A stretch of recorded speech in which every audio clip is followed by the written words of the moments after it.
اعوذ باللہ من الشیطان الرجیم بسم اللہ الرحمن الرحیم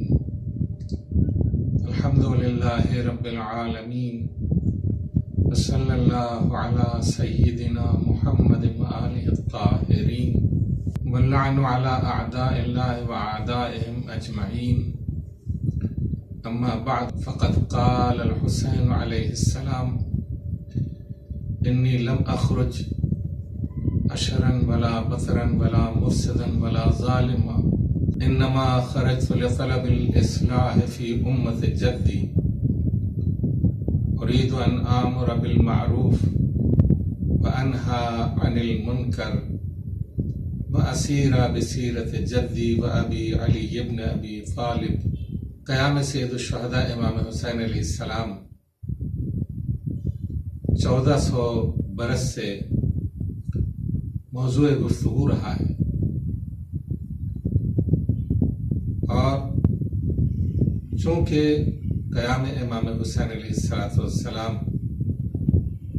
اسلامی دنیا کے عظیم ترین جہادوں میں سے اور عظیم ترین قیام میں سے ہے، اور اس کے سلسلے میں اس قدر تاکیدیں کی گئی ہیں قیام امام حسین علیہ السلام کے پہلے سے اور قیام کے بعد بھی اتنی تاکیدیں کی گئی ہیں اور اتنے اہتمامات کیے گئے ہیں کہ ظلم کی دنیا پریشان رہتی ہے، کل بھی پریشان تھی اور آج بھی پریشان ہے، کہ اس کا مقصد یہ ہوتا ہے کہ کسی نہ کسی طرح سے قیام سید الشہداء امام حسین علیہ السلام کو اگر مکمل طور سے صفحہ ہستی سے نہ مٹایا جا سکے تو اس قیام کو مخدوش کر دیا جائے اور اس کی حیثیت کو مندمل کرنے کی کوشش کی جائے، اور اس کی جو روشنی عالم اسلام میں بکھری ہوئی ہے اس روشنی کو مدھم کیا جائے یا بجھا دیا جائے. لیکن سید الشہداء امام حسین علیہ السلام نے بہت ہی سوجھ بوجھ کے ساتھ، بہت ہی بصیرت کے ساتھ اور بہت ہی عاقلانہ اقدام کے ساتھ قدم آگے بڑھایا ہے. اگر ہم اس زمانے کے حالات کو دیکھیں تو ہم یہ دیکھیں گے کہ پیغمبر اکرم صلی اللہ علیہ وآلہ وسلم نے جو نظام ہمارے حوالے کیا تھا اس سے الگ ہٹ کر کے ایک نظام رسالت کے بعد کا بنایا گیا، اور بہرحال ایک نظام تھا جو چل رہا تھا. لیکن خلافت راشدہ کے بعد جب اس نظام میں حکومت کو دخل ہوا تو حکومت بھی رفتہ رفتہ اس طرح سے وجود میں آئی کہ جسے خلافت کا رنگ بھی دیا جاتا تھا. در حقیقت حکومت تھی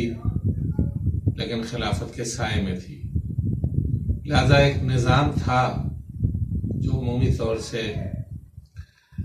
ان لوگوں کی نظر میں معتبر تھا اور اچھا تھا کہ جو ایک نظام کے تحت زندگی بسر کرنا چاہتے ہیں، چاہے جیسے بھی کوئی بھی ایک نظام ہو جس کے تحت زندگی بسر کرے. نتیجے کے طور پر کسی ایک نظام کے خلاف اٹھ کھڑا ہونا اپنی جگہ کے اوپر خود ایک بغاوت کا تصور پیدا کرتا ہے، اور چونکہ بغاوت کا تصور پیدا کرتا ہے اور بغاوت پسندیدہ نہیں ہے اور اچھی نظر سے نہیں دیکھی جاتی، لہذا یہ چیز جو ہے وہ عوام کی نظر میں اور اس امت کی اور اس قوم کی نظر میں اچھی نہیں ہوتی. اس کے اوپر پابندی لگانے کے لیے اور اس تصور کو پوری طرح سے ختم کرنے کے لیے سید الشہداء امام حسین علیہ السلام نے مدینے سے نکلتے وقت اپنے بھائی جناب محمد حنفیہ کو ایک وصیت نامہ لکھا اور اس وصیت نامے میں اس بات کو واضح طور سے ظاہر کیا کہ میرے قیام کا مقصد کیا ہے، میرے جہاد کا مقصد کیا ہے۔ آپ نے اس وصیت نامے میں یہ تحریر فرمایا، بسم اللہ الرحمن الرحیم، انی لم اخرج اشرا ولا بطرا ولا مفسدا ولا ظالما، میں جو قیام کر رہا ہوں اور اپنے وطن کو چھوڑ کر کے حکومت وقت کے خلاف اٹھ رہا ہوں، تو یہ کسی شر و فساد کے لیے نہیں ہے، کسی ظلم کے آغاز کے لیے نہیں ہے، بلکہ میرا قیام جو ہے انما خرجت لطلب الاصلاح فی امت جدی، میرا یہ وطن چھوڑ کر کے نکلنا یہ اپنے نانا کی امت کی اصلاح کے لیے ہے۔ پیغمبر اکرم صلی اللہ علیہ وآلہ وسلم سے امام حسین علیہ السلام کا رشتہ پوری دنیا کو معلوم ہے۔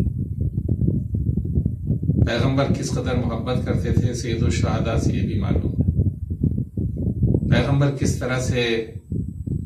پہچانواتے تھے امت کو، امام حسین علیہ السلام کو، یہ بھی دنیا والوں کو معلوم ہے۔ پیغمبر کبھی انہیں اپنی پشت کے اوپر بٹھاتے تھے، کبھی اپنے دوش کے اوپر بٹھاتے تھے اور یہ فرمایا کرتے تھے ھذا حسین فاعرفوہ، اور یہ بھی کہتے تھے کہ من احب حسینا فقد احبنی، جو حسین کو دوست رکھتا ہے وہ مجھے دوست رکھتا ہے۔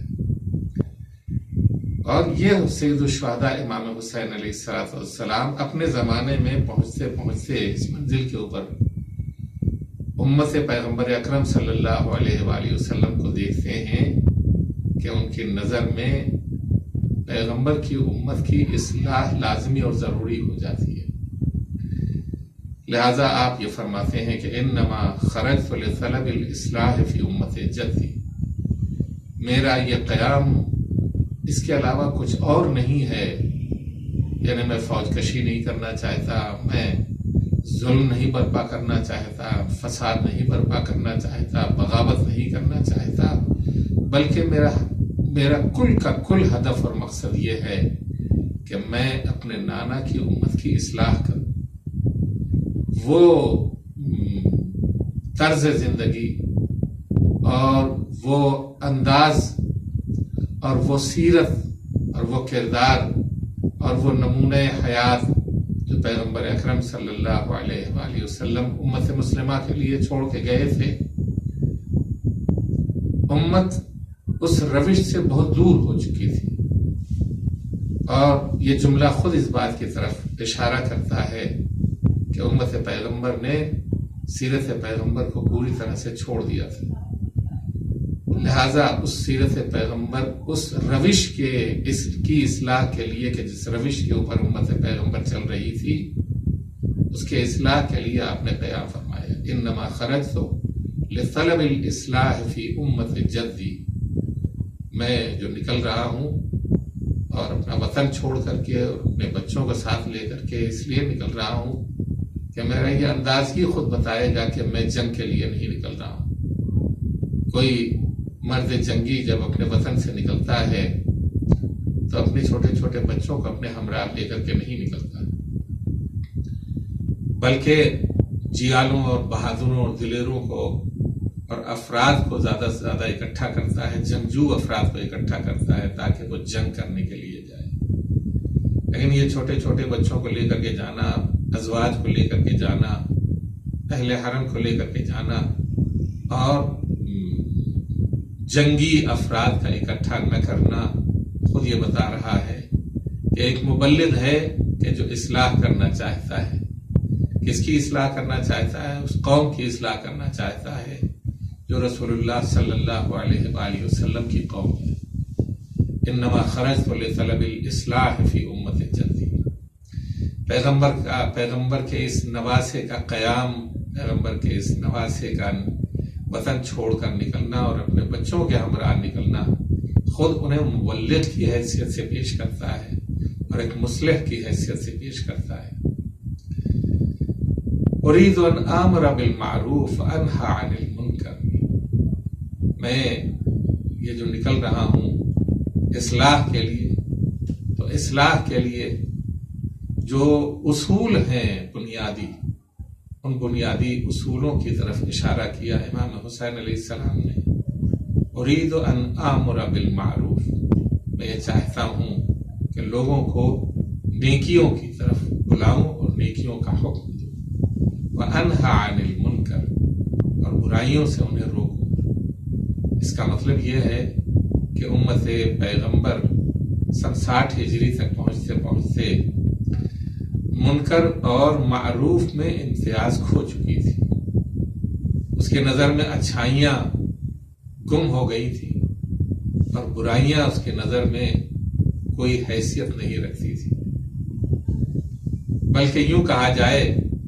کہ اچھائیاں برائیوں میں تبدیل ہو گئی تھیں اور برائیاں اچھائیوں میں تبدیل ہو گئی تھیں۔ اسی لیے اصلاح کی ضرورت پیش آئی اور پیغمبر اسلام کے اس نواسے یعنی امام حسین علیہ السلام نے یہ فرمایا کہ میں یہ چاہتا ہوں کہ لوگوں کو نیکیوں کی طرف دعوت دوں اور میں یہ چاہتا ہوں کہ برائیوں سے لوگوں کو روکوں۔ اسیر بسیرت جدی ابی علی ابن ابی طالب، اور میں لوگوں کو پیغمبر اکرم صلی اللہ علیہ وآلہ وسلم کی سیرت پر چلانا چاہتا ہوں اور اپنے والد کی سیرت کے اوپر بھی چلانا چاہتا ہوں کہ جو عین ایک سیرت پیغمبر اکرم صلی اللہ علیہ وآلہ وسلم تھی۔ اب اس کے مقابلے میں اس آواز کا گلا گھونٹنا اور اس آواز کو دبانا اور اس آواز کو کچل دینا اور ایک بڑے لشکر کو ان کے مقابلے میں لا کے کھڑا کرنا اور ایک صحرا میں گنتی کے افراد کو ختم کر دینا اور قتل کر دینا اور بہیمانہ انداز سے انہیں بھوکا اور پیاسا قتل کرنا خود اس بات کی علامت ہے کہ جو لوگ سید الشہداء امام حسین علیہ السلام کے مقابل آ رہے تھے یا آئے تھے، وہ خود ہی یہ نہیں چاہتے تھے کہ امر بالمعروف لوگوں کے سامنے بیان کیا جائے اور اس پر لوگوں کو چلایا جائے، اور نہیں انل منکر یعنی برائیوں، اچھائیوں سے وہ نہیں چاہتے تھے کہ اچھائیوں کے اوپر لوگوں کو لایا جائے، وہ نہیں چاہتے تھے کہ برائیوں سے لوگوں کو روکا جائے، وہ نہیں چاہتے تھے کہ سیرت پیغمبر اکرم صلی اللہ علیہ وآلہ وسلم عام ہو۔ لہذا سید الشہداء امام حسین علیہ السلام نے اس کی اہمیت کو اور اس کی قیمت کو اور اس کے ویلیو کو واضح کرنے کے لیے کہ جس کے ذریعے ایک سماج کی اصلاح ہو سکتی ہے اور ایک سماج بہترین سماج بن سکتا ہے، اس کی اصلاح کے لیے اپنی جان کی بازی بھی لگائی اور اپنے اعزاء و اقربا کو بھی اس راہ میں شہید ہونے کے لیے بھیجا، اور یہ سب کے سب میدان کربلا میں اسی لیے شہید کیے گئے کہ یہ آواز باقی رہ جائے کہ امام حسین علیہ السلام یہ چاہتے تھے کہ امت پیغمبر کی اصلاح ہو سکے، نیکیاں عام ہو سکیں اور برائیاں ختم ہو سکیں، لیکن جو مد مقابل حکومت تھی اور جو نظام تھا وہ خود یہ نہیں چاہتا تھا کہ نیکیاں عام کی جائے اور برائیوں سے لوگوں کو روکا جائے اور سیرت پیغمبر کے اوپر دوبارہ امت محمدی کو چلایا جائے۔ لہذا کربلا کا واقعہ وجود میں آیا۔ ہمیں غور کرنا چاہیے اور توجہ کرنی چاہیے کہ لے دے کر کے قیام حسینی کا بنیادی مقصد جو تھا وہ یہی تھا کہ اچھائیوں کی طرف لوگوں کو بلایا جانا، برائیوں سے لوگوں کو روکنا اور سیرت پیغمبر کے اوپر صلی اللہ علیہ وآلہ وسلم کے اوپر لوگوں کو گامزن کرنا۔ والسلام علیکم ورحمۃ اللہ وبرکاتہ۔